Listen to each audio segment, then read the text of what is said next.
Hello guys, welcome to our channel.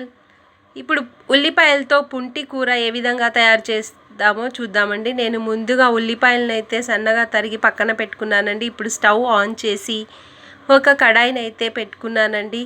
కడాయి కొద్దిగా వేడి ఎక్కిన తర్వాత కొంచెం ఒక స్పూన్ ఆయిల్ అయితే పోసుకోవాలండి. ఒక స్పూన్ సరిపోకపోతే ఇంకో స్పూన్ కూడా పోసుకోవచ్చు అండి మీరు. ఇప్పుడు కొన్ని ఆవాలు వేసుకోవాలండి కొద్దిగా. తర్వాత కొద్దిగా జీలకర్రను కూడా యాడ్ చేసుకోవాలండి. ఇప్పుడు 2-3 ఎండుమిర్చిని కూడా యాడ్ చేసుకోవాలండి.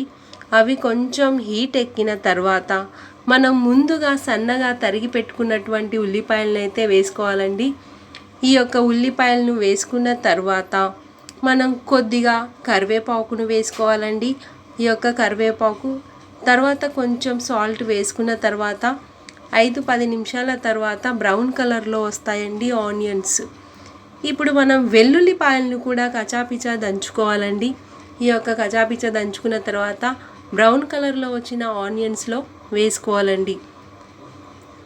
ఇప్పుడు ఐరన్, ఇది చూడండి, గోంగూరలో ఐరన్ ఎక్కువగా ఉంటుంది. వెల్లుల్లిపాయలు అయితే బ్లడ్ సర్క్యులేషన్కు చాలా మంచిగా పనిచేస్తాయండి.